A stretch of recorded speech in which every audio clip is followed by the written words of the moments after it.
Shit crazy. Smoke to get my mind right. Chillin'. Trying to get my grind right. Fight for a spin. Smoke just to chill. Waiting on the president. Shit getting real. Looking in my resume. Niggas toast. What's up, guys? Sergeant G here from the Stone Vet USMC. Happy Friday. Red Shirt Friday, man. How many of you guys got your red shirts on today? Probably not too many of you guys, man. I'm here. It's Friday. It's been a long week. Like I said, though, here in Oklahoma, it's nice and comfortable, man. The weather is so bipolar, you never know what it's going to be. I think right now we're sitting at like 75 degrees, and it's June. So you guys tell me what you think. What's the weather like where you at? I'm sure in some areas it's not that comfortable right now, and there's a nice cool breeze blowing through the plains. A lot of you guys are like, why Oklahoma? Why Oklahoma?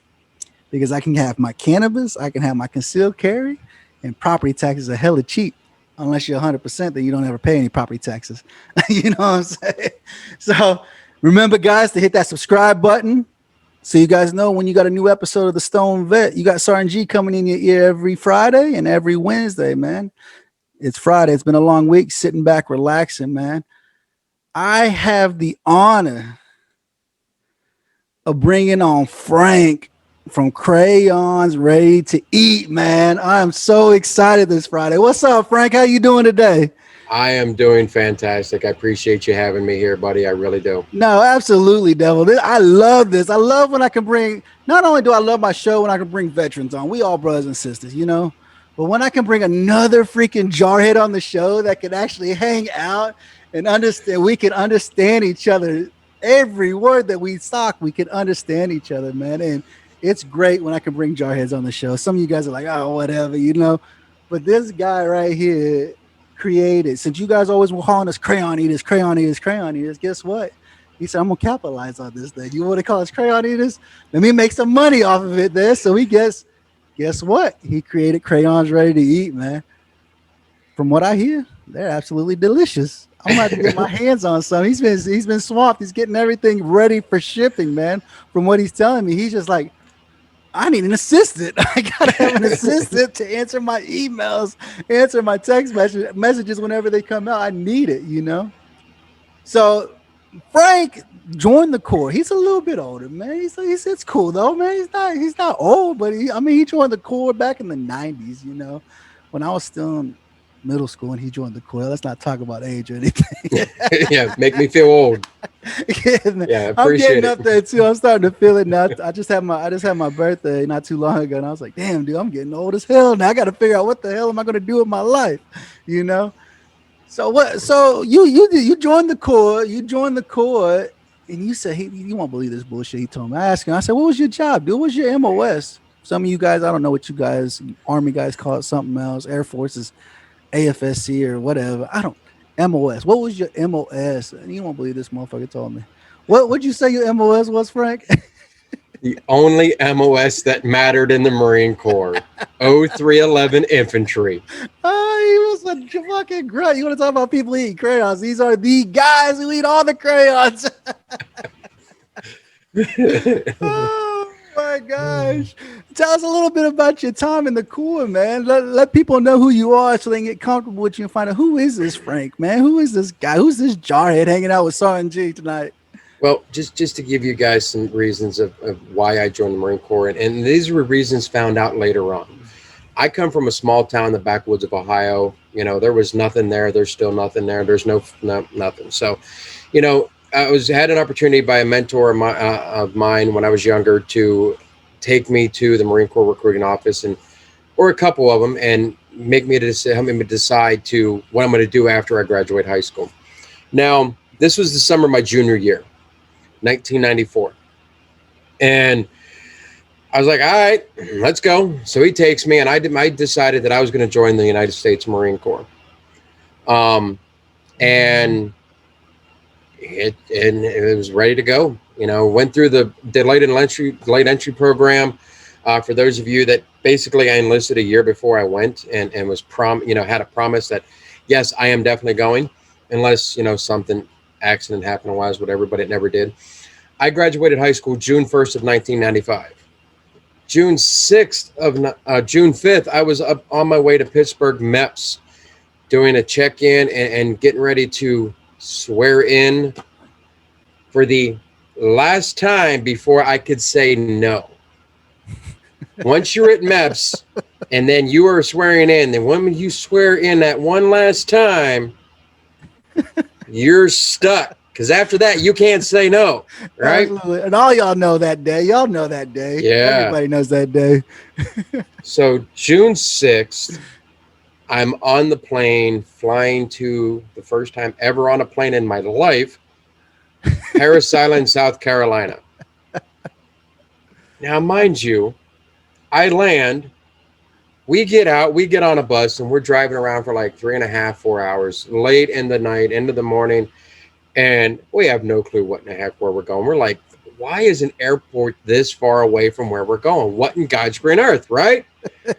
So I get out there on Harris Island. I don't know how it is now, but when I was in, see, like I told you, I went to the real Marine boot camp. And one thing that I did not inform you is that I'm actually old, we have the Salty Dog Marines. I'm the old school Marine because I was pre-Crucible. We didn't go through that Crucible bull crap. I didn't do no right? Crucible. We didn't do that Crucible, tag your buddy along and, your buddy could go with you and help you and coddle you a little bit. No, we didn't have the Crucible. All right. The drill instructor gets on that bus. The fear of God just got shattered. And as soon as that guy stepped on that bus, he stopped in on that bus and looked and just open mouth and unleashed all hell fury, yelling and screaming to get off of his bus, get out there and, boom, boom, boom, boom, everything else. That was June 7th of 1995.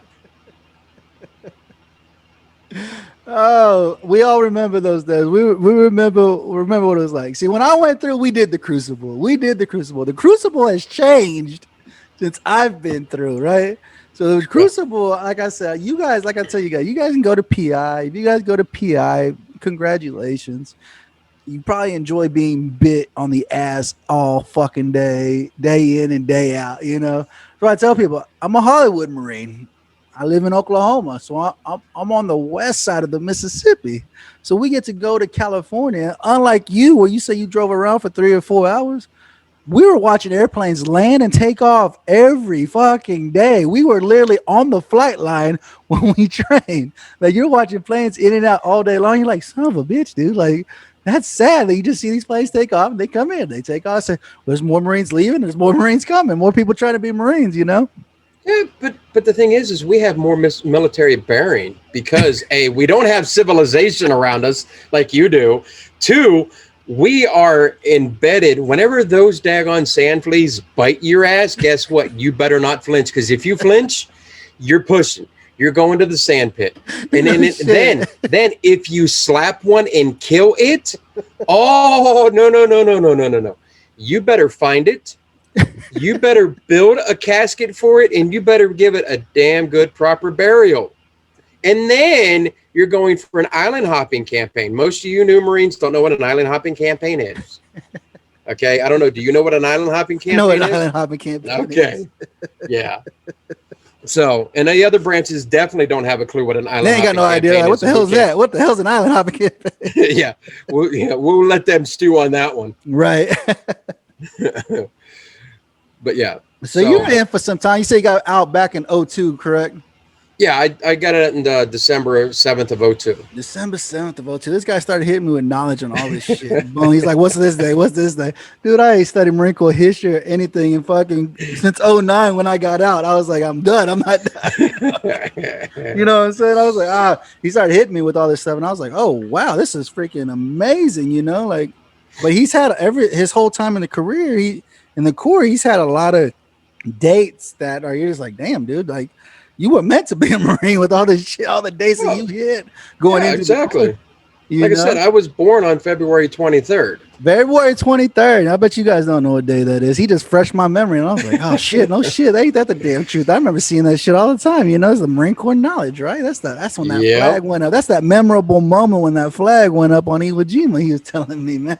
Yep, 1945, the flag raising of Iwo Jima, February 23rd. And so during your time, when you was time to transition, I don't know if it's changed at all, because when I was in the Corps, it's became horrible, dude. Like the transition for people to transition out of the Corps, you know, getting out of the Corps because So, when you were in though, when you were in, you was on 03, but your ass, you was telling me you went to Virginia as an 03.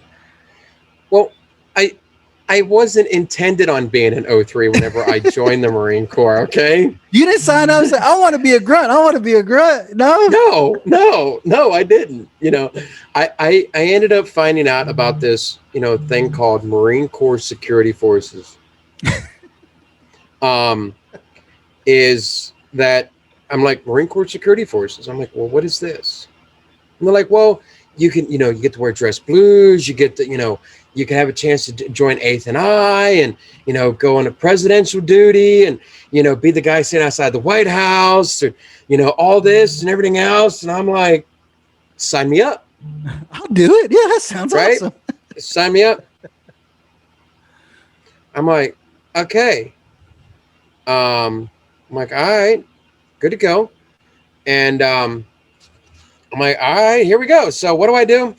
Join the Marine Corps and go into boot camp, go to Camp Lejeune for basic training, or SOI, infantry training school. Because in boot camp is when I found out that You're gonna I be was a an grunt. 0311, right? Right. I'm like, all right, okay. And that's when a majority of us wait a find minute. out what our MOS was going to be. Because I know when I was in boot camp, I told my recruiter, I said, "What do you do? What's your MOS? What's your job?" He's like, "I'm a bulk fueler. I fill up airplanes and stuff." I was like, "I want to do that job. Shit, I can come back home and work at the airport, right? Filling up planes with fucking bulk fuel, right?" Hell no. I went to when I was in boot camp. They're like, "You're gonna be a 1161. You're gonna be a refrigerator mechanic." I was like, "Oh fuck, that's even better.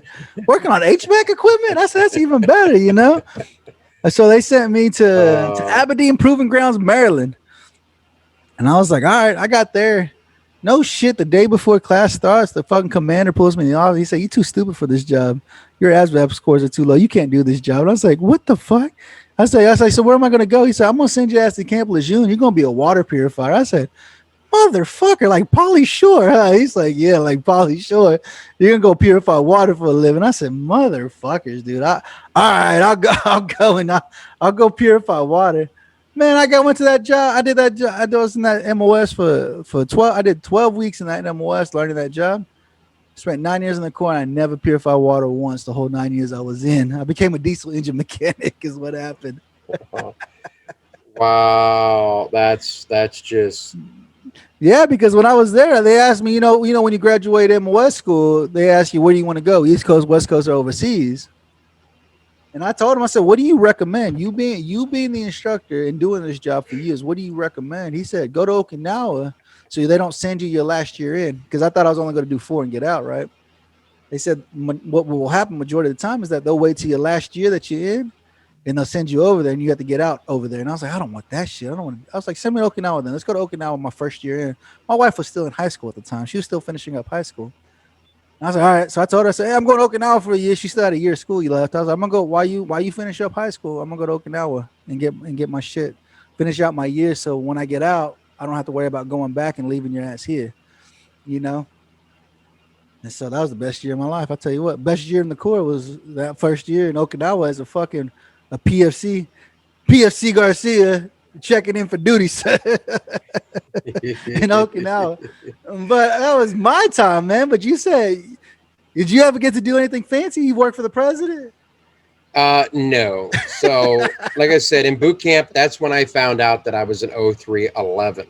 It was like, okay, good to go, not a problem. Sure, let's, all right. So I go to SOI, train to be an infantry.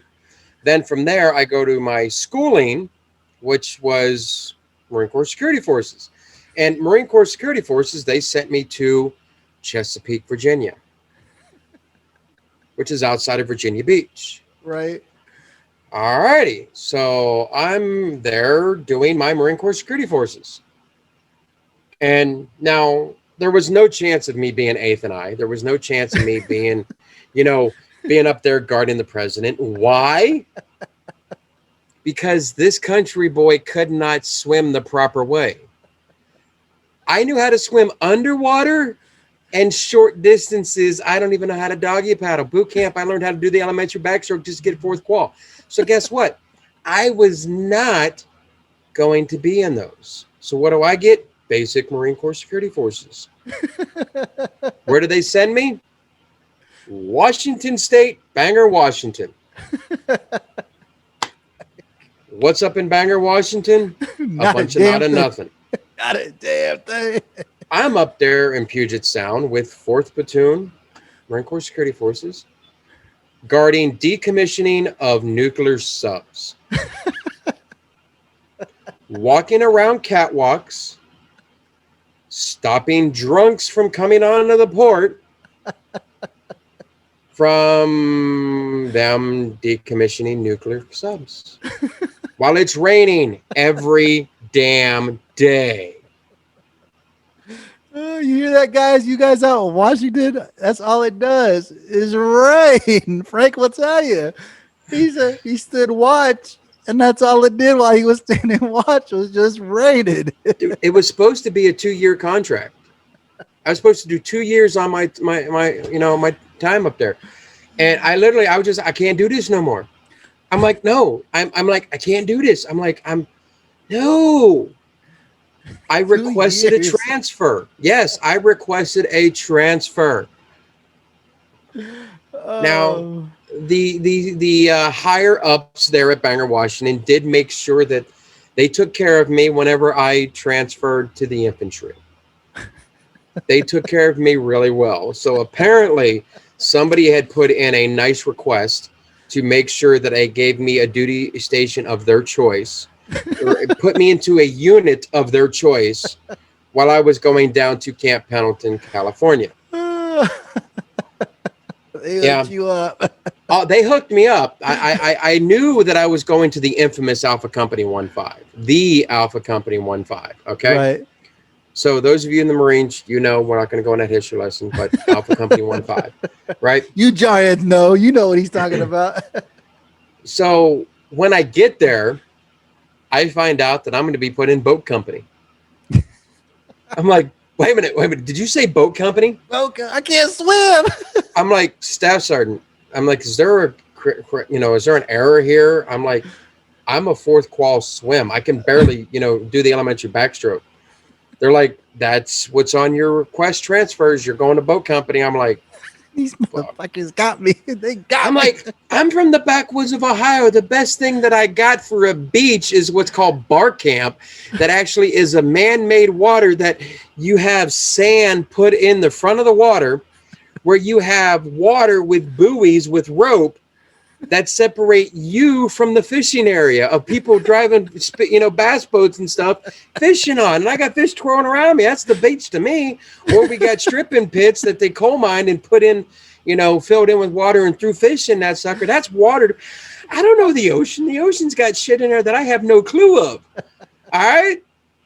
So I'm like, boat company? What the hell? I'm like, what do you put me on? Right. I don't know what I'm like. Am I getting on this freaking big old metal thing out in the water? That's when I get corrected. That's a ship, not a boat. A boat's a submarine, or I get put on So I got put on what's called a Zodiac. I'm like, wait a minute. I saw those on a few posters in the Marine Corps recruiting office. All right, I got that. Sweet. Yeah.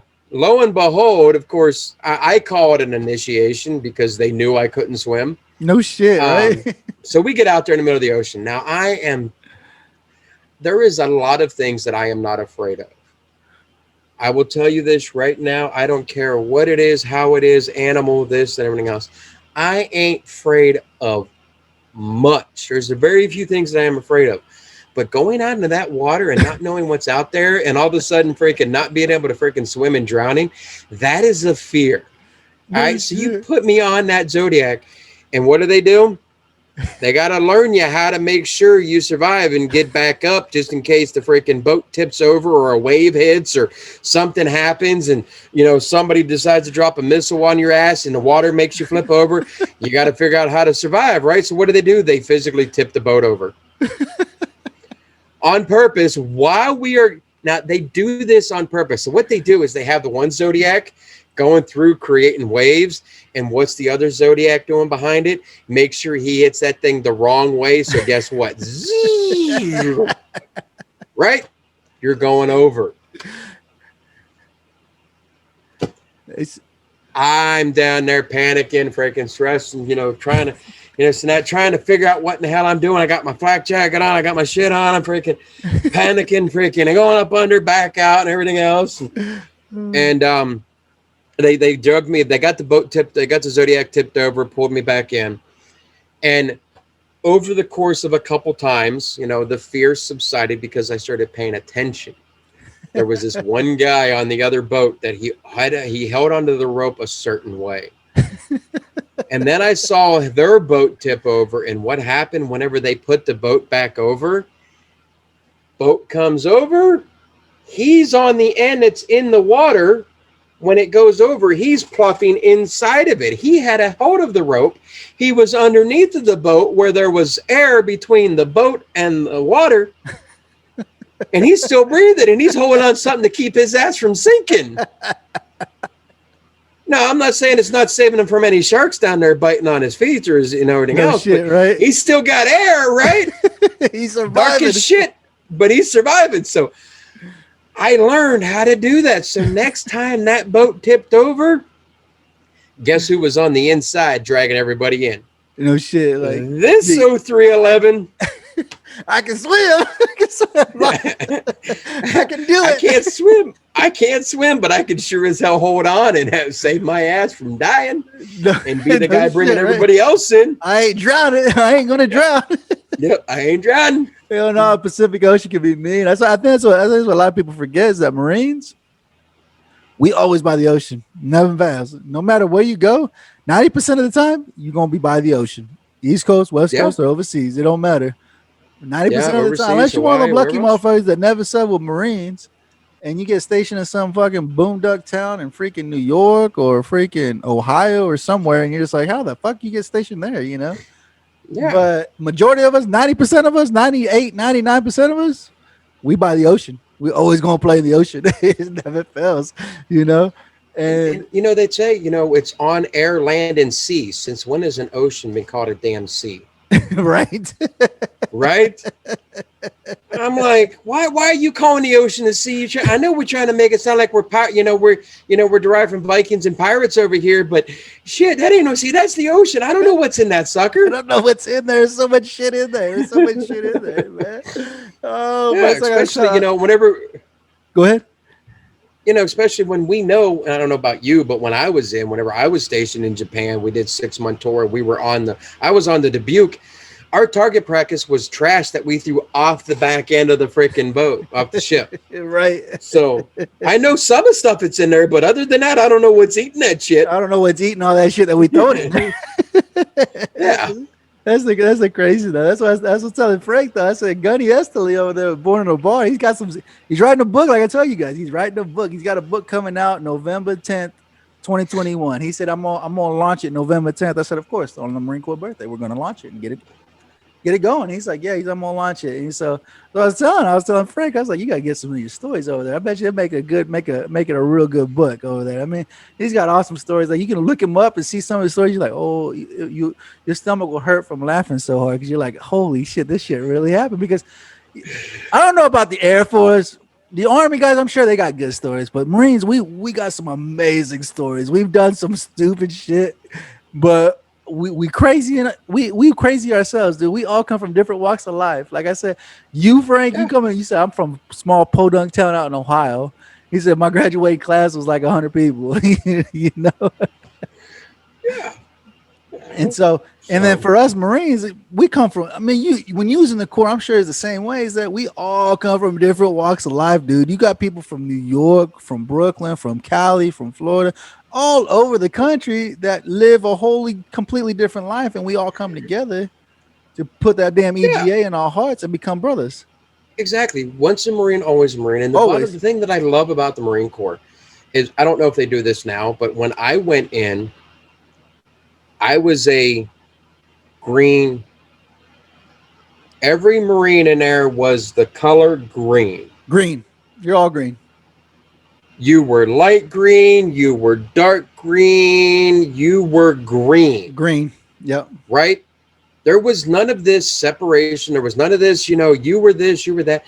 You were all a, no, you were all a maggot scumbag recruit in boot camp. Right.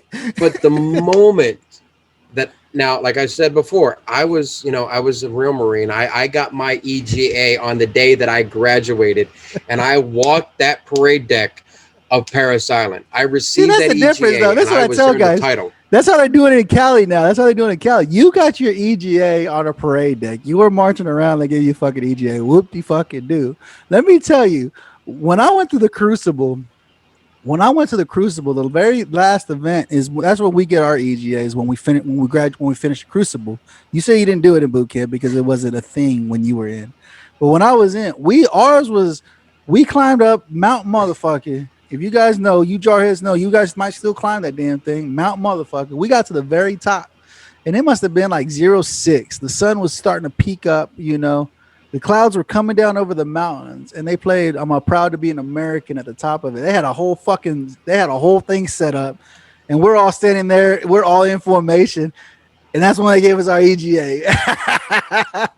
But I was like, damn, I'm gonna bring tears to your eyes. You're like, son of a bitch, like, damn, I actually did something. I finally did something in my life that's gonna mean something to me in the future, And for a So majority of that us, like I tell people, for the enlisted side, it's a little it's different than the officer side. The enlisted side, a lot of us we're running for something. We're trying to get away from something. We're trying to get away from the life that we're in because we're like, we don't want to do this shit no more. Versus an officer's like, I just want to be a Marine because I think it'd be badass to be a Marine or whatever, because they got to go to college, they got to get their degree. But for like us, the enlisted guys, it's like, I had to get away. I'm trying to get away from what I'm dealing with. I got to get out of the town. I got to get out of my small podunk town where I'm at. I got to make a difference in my life, But so that's let me one ask of the you this things. question.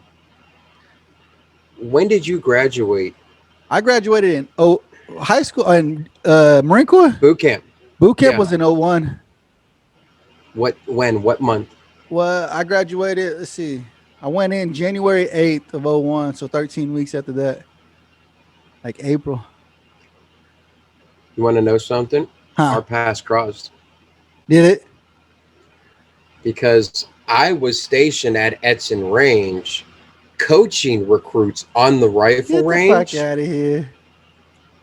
And I was there when they transitioned and introduced the Crucible. So I actually got to do the Crucible because we had to make sure we trained and taught you guys, Right, because we were the ones teaching you at Edson Range. Right. So I had went through the Crucible. I wasn't impressed because it beats nothing to field week. All right. Anyhow, whatever.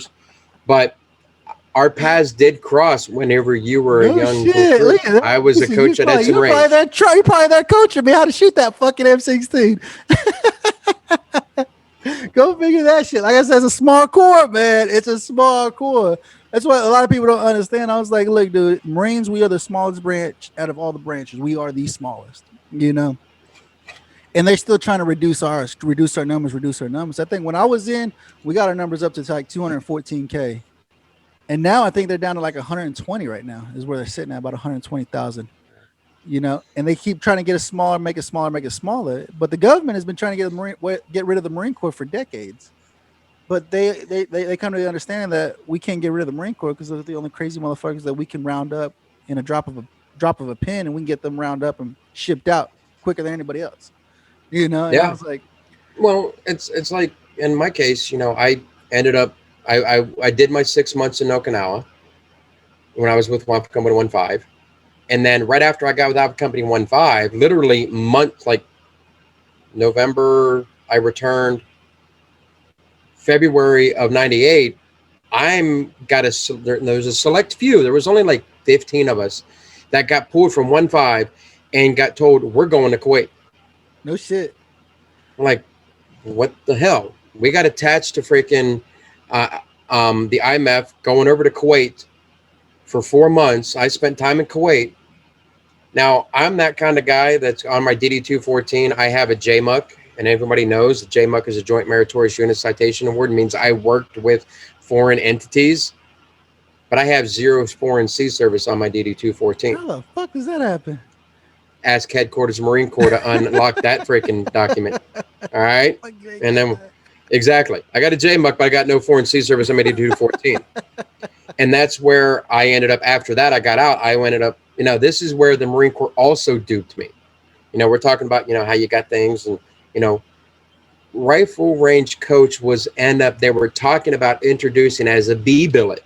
Yeah. Guess what? No. I never got it as a B billet. So I went and been a rank guy because I did not want to be a drill instructor. I'm sorry. No. I did not want to do that. I did not want to be there. I'm like, nobody wants to do that shit. I don't know who wants to do that shit.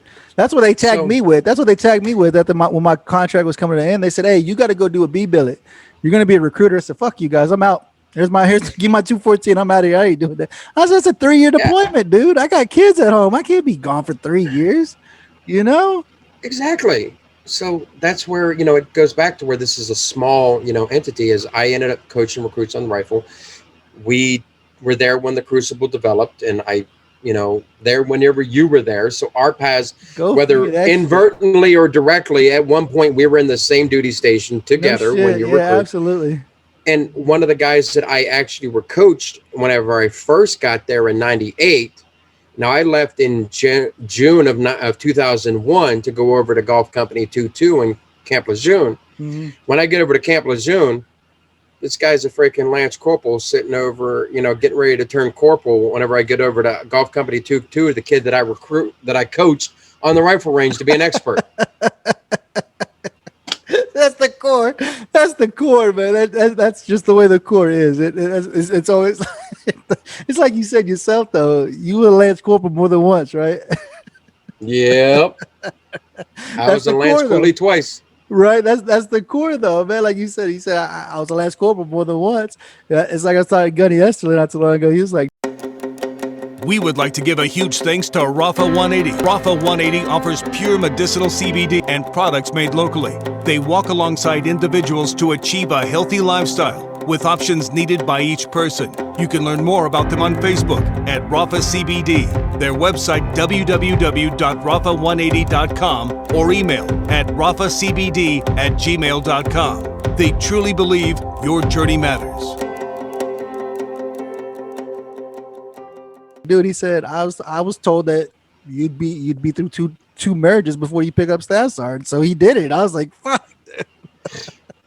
I said, it sounds about right, man. It is. It's the military. It's the Corps. It's just the way it is, man. It's just it's gotten crazy with that stuff. So when your time came to an end while you was in the Corps, how was that transition for you? Did you get to go through TAPS or whatever they called it when you were getting out? Okay, so let's let those of us that those that recall. I told everybody that I got out December 7th of 2002. We all know what happened on September 11th, right, of 2001. Yep. Now, mind you, I had already done 4 months in the sandbox in Kuwait, doing things that are not on my DD-214 to say that I did them. Right? Right. You didn't do it. Stop lying. Exactly. But I got a JMUC that proves it, and I'm sticking to it.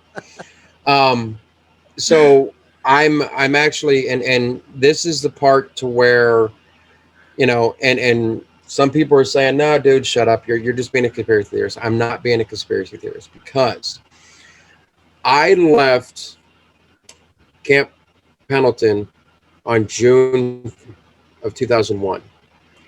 I had a whole 30 because I was married and I had kids and everything. I was able to do the 30-day transfer instead of the traditional 10 days, whatever, because I had to pack everything up. And so I took the opportunity. I packed everything up. I drove across country.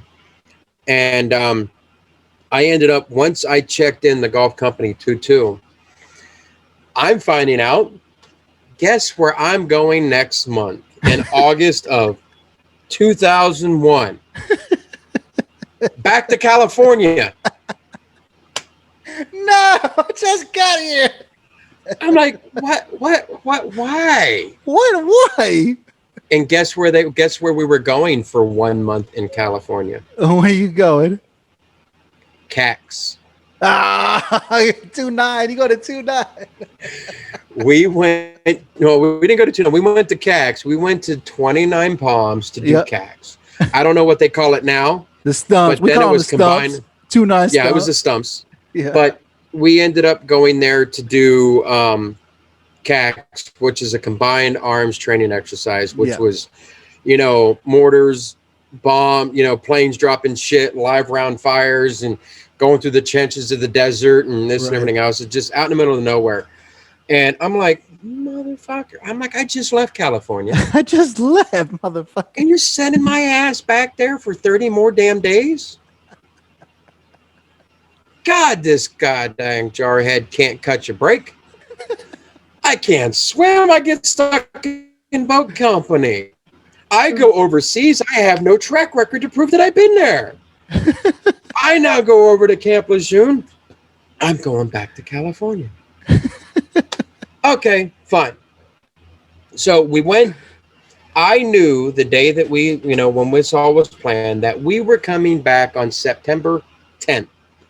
September 10th, our plane was arriving.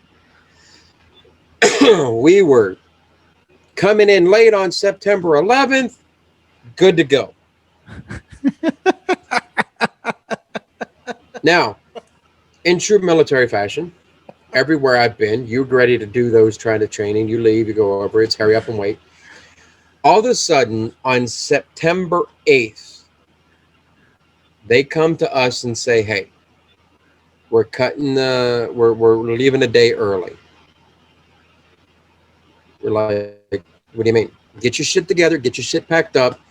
We're now flying out on September 9th. Or no, September 10th. We're flying out on September 10th. My bad. We were supposed to fly out on September 11th. I had my day screwed up. September 11th, we were supposed to fly back. And they were like, we're flying back on September 10th. Like, we didn't question it. We're like, okay, sure, what the fuck, whatever. So we fly back on September 10th because it was supposed to be flying back on the 11th and have the 12th to, go a half a day as married Marines and check in formation at 1300. Right. So we find out on September, 8th that we're leaving on the 10th. We're like, okay, not a problem. So we get all their shit packed up on the 9th, get everything ready, shove it in the sea bag, get on the plane, back to Camp Lejeune. Now, at that time, I was a sergeant. I had picked up sergeant rank finally, after being a, Lance Cooley twice. And as I'm, I could not be just a traditional married Marine saying, hey, I'm going to show up at, for 1300 formation and, whatever else. I had to go and make sure my Marines were squared away, ready to go, Of course. had their stuff set up and ready to get in formation, So I get there, and as I'm going through the gates, I'm literally like 3 cars before me. The radio breaks in about September 11th that, there's a fire in the Twin Tower. And I get through, check it, and all of a sudden, I didn't even know Camp Lejeune had sirens. I didn't know they had freaking, these alert systems, right? I had no clue. And then the gate closes. They're getting stuff to put barricades in the gates. Like all of a sudden, freaking motor tees, coming down the road, and they're bringing stuff up to pick up the freaking barricades and block off the freaking gate entrance, and everything was like, what the fuck? On the radio, it was announced that a plane had hit the second tower. We are now in a terrorist situation. And now, mind you, I had about another 13-minute drive before I got to my barracks. Right. Well, I don't think the MPs gave a rat's shit ass what everybody was freaking that actually got on base. We were hauling ass to freaking, you'd have seen every car just go in the direction split of where we had to go and just hauling ass, right? Right. Because when you take a look at the lineage, the line of everything else, you have New York. You have the Pentagon. You have Washington, D.C. You have, Norfolk, Virginia base. You have Camp Lejeune. Right. Just a major impact on the military is right there on the East On the Coast. East Coast, right? Absolutely, absolutely. You know, so we're, you know, I get there to barracks and everybody's just hovered around a TV, just in the not in their own rooms, mind No. you, not there. We're all in the lounge, In the just lounge everybody's area. there in the lounge watching this shit. And I walk into it being replayed and was like, let's go. Like, where are we going? We're going to the armory. Right. And lo and behold, as we're getting everybody in formation and I get everybody there, of course, we went everywhere in formation. I didn't care if it was shit hitting the fan or whatever else. You went in formation. You make sure you had accountability of your Marines and you knew what was going on. And just before we got there, we were like the first unit there getting rifles. Next thing, everybody else is coming. And then the freaking armory got the call that these units were going. Thank goodness my unit was on the list to be able to freaking get our weapons, right? Right. No shit. You know, I was gonna. I'm like, give me the weapons. There's shit going on. I want our fucking weapons. I would have been fighting with the armor or whatever. Right. Or I would have slipped them a freaking $200 and said, hey, give me the shit. Let's go. Let's go. Let's You do know, this. because if you want your rifle clean, you take a $20 bill and you slide it up in that freaking, you know, Right. chamber and, you know, take it to the armor and you'll never have a dirty weapon ever again. No shit. Right. So any of all, now I'm not saying this. I'm not saying, but I'm I not think it's only us saying, jarheads that but- have to clean our weapons. I don't think anybody else cleans the rifle, honestly. Exactly. But those of you that are cleaning your rifle, if you are having one of those moments to where you just not sure, or you're always that guy that doesn't get it cleared first time going to the armor, a $20 bill goes a long way. It goes a long ways, dude. Just saying. It goes a long ways. They can go buy them a 6-pack and buy themselves a 6-pack with that 20, you know? You didn't hear that from me. Maybe you did, maybe you didn't. You didn't hear that. That's not coming from some salty ass jarheads. We don't know what we're talking about. So we're getting there and we're ready. We're getting back to the, you know, get back to the command. I'm checking in, see what's going on. And because we don't know what's happening. You know, we had just heard that a plane got taken down in Pennsylvania. You know, that a plane was potentially, you know, there's a plane still in the air that was heading towards the Pentagon. We don't know if there were more planes or anything like that. So we don't know if we were next target or what. Right. And that's one day that I'll never forget, ever. You know, out of all the dates that I've passed around, and you know, their key to me is that day there is like, you know, shit just got real. Everything that I had learned, everything that I had trained for, whenever I had, you know, the stuff that I had trained and took over Kuwait, whenever I was over there doing the things that I was over there doing that there's no record of. It's now on our home soil. That's something that has not happened since the War of 1812. Right. Like to actually see the terrorist attack hit home soil. Yeah. Like, I mean, and people don't think it, but you're like, this shit can happen. The shit that we do overseas can happen here. It can happen here. People can do it. Yeah. You know what I'm saying? We aren't the only strong forces. I mean, there's a lot of strong forces out there that can bring that shit here to us, you know? Yeah. And so it was now, once, you know, we were unlocked on base for, I think it was like 4 or 5 days. We were locked on base. And, you know, at this point, I've got the camis that are on my back. You know, my shit's at the house. Right. You know, my ex-wife and the kids. Trapped on base. During that time, you trapped on base. Yeah. See, I was in Okinawa when that happened. We're in the middle of a typhoon when it happened. That's when we were watching. We were in the lounge, all watching it on TV too. We're in Okinawa. We're like, well, I guess we can pack our shit up too. I guess we're gonna get ready to go. Right? We're gonna get ready to pump out. We a support battalion, but we'll see what they're gonna need. You need support. You deploy. You always need support, right? People on diesel engines. And now, mind you, cell phones weren't big. No, they weren't big then. No. You know, you didn't have us. You know, you were lucky enough to have a cell phone or afford one. You know. Right. No shit. But, you know, so all I was able to do is go down to the duty desk and borrow the phone and call back to the house, and you know, to let, you know, the wife and kids know that, hey, I'm all right. I don't know how much longer I'm going to be here, but you know, hang tight. You know, I'll be there. Right. I'll be there. And I remember whenever I got home is, you know, like I said, you know, my ex-wife. But, you know, one of the first things I did is I held my kids. Right. You know, I held my kids.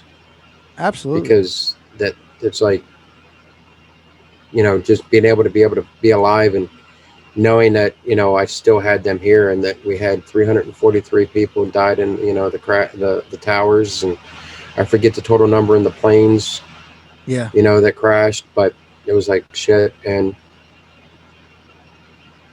No shit. guess what?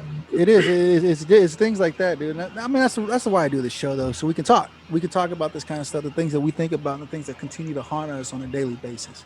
We deal with it. You guys understand. You guys know. This is why I do the stone. This is why I do the stone vet. This is why I do what I do. I talked to Frank, and he said he don't smoke cannabis. But hey, everybody has their day. Everybody will have their day when they come to a plant, right?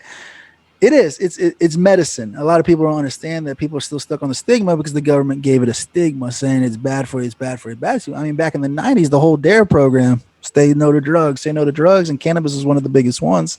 They say no to, right? Because the government gave that stigma on cannabis, on how bad cannabis is. But now there's research projects. Brian Buckley out of Hellman Valley Grow Company out of San Diego, California. He's there in San Diego. He has a multi-million-dollar research project going on cannabis right now, and the medicinal benefits of cannabis to help us who are suffering from PTSD, body aches, back pains. We're Marines. We have our bodies hurt. I don't care who the hell you are. I don't care what era of the Corps you were in. Your body fucking hurts. Everybody had to put a pack on. Everybody had to hump their asses off for no damn reason at all hours of the night, right? Oh.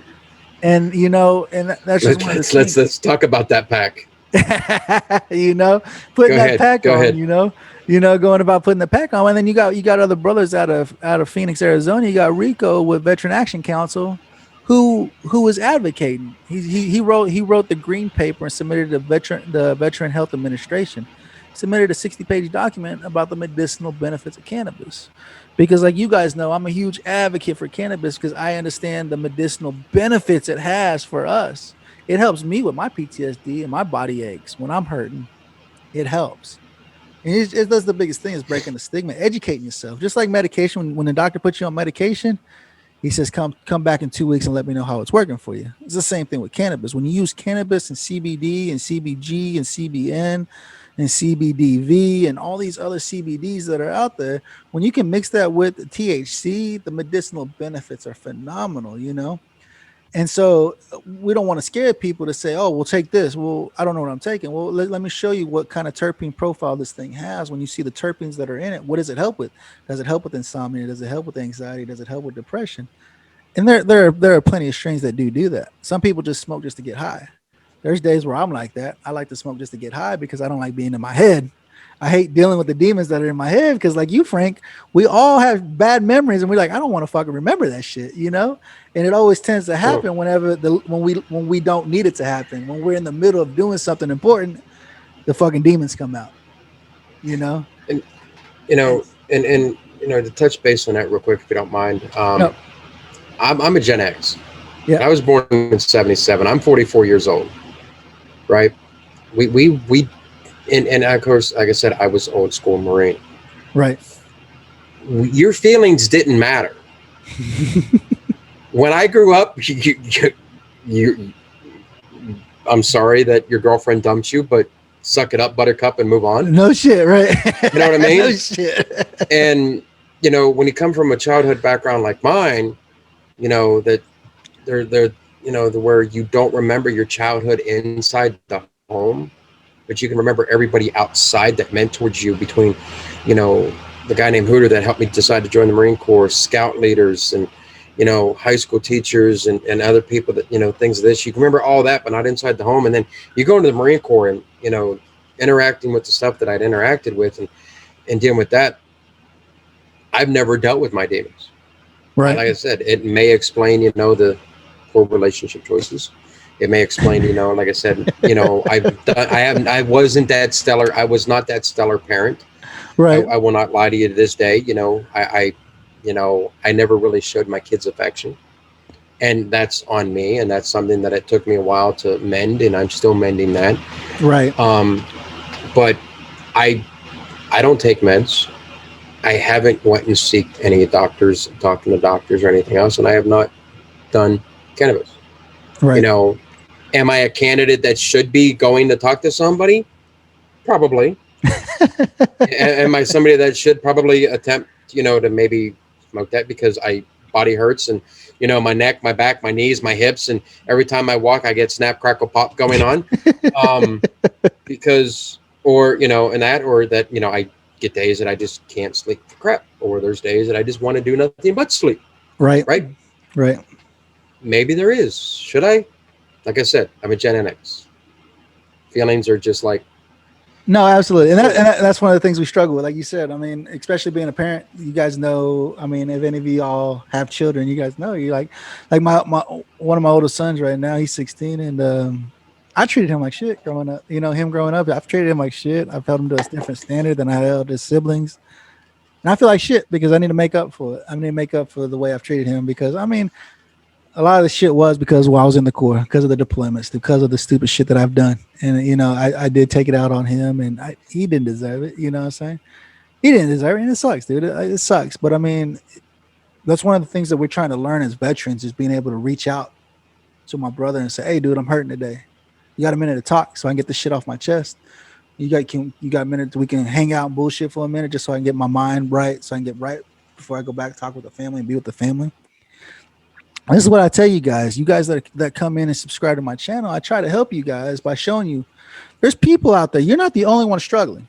You aren't the only one struggling. We all struggle. Whatever it is, we all struggle with the demons that continue to attack us. And that's why I say we have to build our community around us. We have to build our community around us as the veteran, because we can relate when we bring our brothers in, like Frank. He can relate to what I'm talking about. He can understand. He knows. He's like, oh, I got it, dude. I dealt with that shit last week, or I had that last month happen to me. Let me tell you how I got out of it. Let me tell you how I got out of the funk. You know, I've got acquaintances that I talk to right now. They're like, man, the demons are attacking me today. I feel like shit. I'm depressed as hell. I don't want to do shit.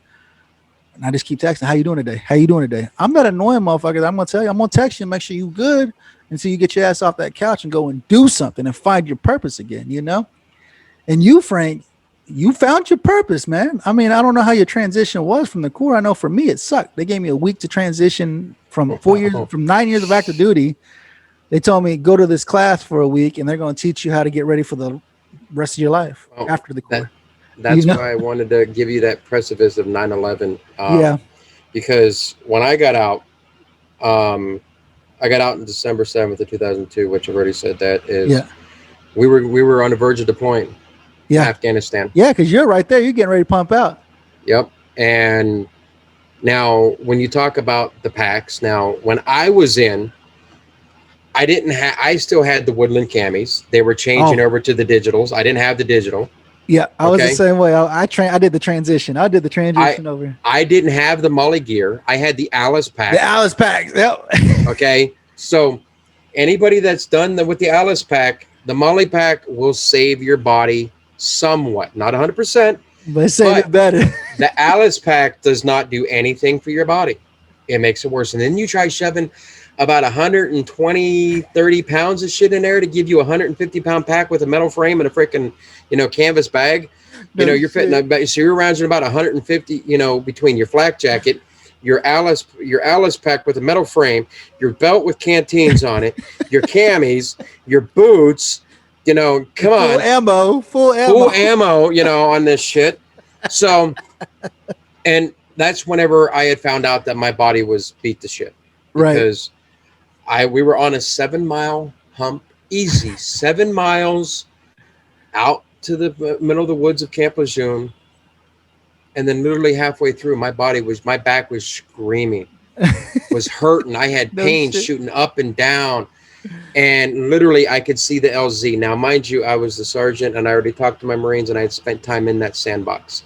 I know that you get there in February, it's cold as shit. I know when you're getting there in June, it's 140 some degree damn weather. It's hot as shit. That's what I tried to tell my son. I said, it's literally hell on earth. Like, if you're in the summertime, it's literally hell on earth. 8 a.m., it's 140 degrees. Whatever. And the kicker is, you better have fucking long sleeves. Why? Because when you're in 140 damn degree weather, whenever it hits night, that shit drops 30 degrees and you're fucking cold freezing. As shit. It's cold and as it may be 110, but it's freaking cold as hell to your body because you're like, what the fuck just happened? It's a culture. What happened? You got beanies on. You got your beanies on. You're like, it's fucking cold as shit. It's 98 degrees out here. What are you talking about? I said, it's cold as hell. Right. after you're sitting in 140-degree weather out there in the middle, the sandbox. Oh, no shit. So I knew what was coming. I knew where we were going. And when I was on that hump, I dropped. I could not feel my waist down. I was paralyzed. Shit. And they're taking me out on the stretcher. So instead of my Marines humping back another 7 miles to get the endurance, I'm off. I don't know what happened. I go to medical. They give me this freaking. They didn't even do x-rays until after they gave me these shots in my fucking backside. Right? Then they sent me off for x-rays. No. What are you talking about, dude? Yeah. So I go in there, they get the x-rays. They're like, well, you got a bunch of shiny particles in there. Maybe it's a defective film. All 6 films? Sure, whatever. Right? So finally, whatever this shot was, 8.5 hours later, I'm actually getting feeling back in my body and my legs and able to sit up and function. And that was terrifying. I'm like, what the fuck? And I'm now, I can't move my lower half. Right. Hey, what the fuck? I break my spine or what happened? What the fuck did I do? Exactly. I'm like, what the hell is going on? And that's whenever I found out I had 2 deteriorated discs, a pinched nerve, 2 deteriorated discs, a herniated disc, pinched nerve, and both hip displacements in my lower back. Godly. And I'm like, so? I'm like, I'm sitting there, finally going through the physical therapy and whatever. And I'm like, 6-week light duty is not going to cut it. So on my 4th week of light duty, I went back to the base and I'm like, I got to come back. I can't be doing this. I go into physical therapy, come in home, I get to spend time with my kids and everything else, but I need to be here for my Marines. I can go over there and save lives. Right. They wouldn't let me. Nope. They're like, you're too much of a liability. I'm like, okay, really? You're smoking crack. I've been there. I know I'm going to save Marines' lives. And, and then it was like either transfer and, there was a few choice words that were exchanged between me and the, battalion sergeant major. And for me to go, and it was either get NJP'd and get transferred, or it was, and then get pushed out in a medical if that wasn't able to happen, but also get NJP'd, or it was to go to S3, get an early 6-month out, and never put up with the sergeant major having to see my face ever again, and get out honorable discharge. I had 2 kids. I chose to get out honorable discharge 6 months early. Ain't it crazy how the kids can make a determination for you real fast? Oh, it did. And, you talk about in 2009, it was a TAPS class that was just pathetic. Oh, imagine going through that same TAPS class during wartime when we're getting ready to go to war. It was check off the box, do this, do that, get here, get there, go this, and whoop, out the door. No shit. I'm surprised they didn't tap you with stop loss. I'm surprised they didn't tap your ass with stop loss before they got. I was a liability. You were a liability, right? They tagged you with liability. Yeah, and like I said, there was a few choice words. I was on the verge of an NJP. No, you're going to be Lance Corporal again. What are you talking about? Oh, I would have went from sergeant to Lance Corporal on that one. Trust me, it would have happened. But so for me, the transition was it was pathetic. Pathetic, right? So, and that's a problem. That's a problem with a lot of from my understanding. That's a problem with a lot of the armed forces, that the transition, because like I said, man, regardless if you spend 4 years, 14 years, or 40 years, they expect you in 1 week to learn everything you need to learn for life after the Corps. Yeah, exactly. They take us. Marine Corps. We got 13 weeks to build us up to be Marines. So they break you down from what you came in as and make you this badass motherfucking Marine. Right. To 1 week to try to transition back to civilian life. Back to civilian life, right? Because not only do you go to boot camp, then you got SOI, and then you got MOS school, and then you go in the fleet. So for the first 2 years, you're in training. They train you for the first 2 years while you're in the Corps. So if you're a 4-year contract, the first 2 years you're training. You got to go and become what they want you to do, and then the next 2 years is what you're doing your job. And they expect Yeah. you. So in 4 years, they expect you to be this badass Marine. But when your time comes to an end, they don't they wash their hands with you and say, all right, you don't want to work with us no more. All right, here you go. Here's a week-long class that's supposed to prep you.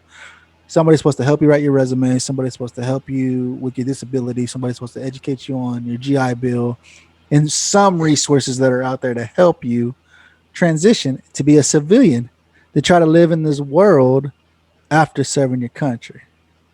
You know, and that's the We biggest don't thing. understand how we think or nothing. Nothing, right? And so I got it's another jarhead dude. He's out in Houston. He is Brandon Harris.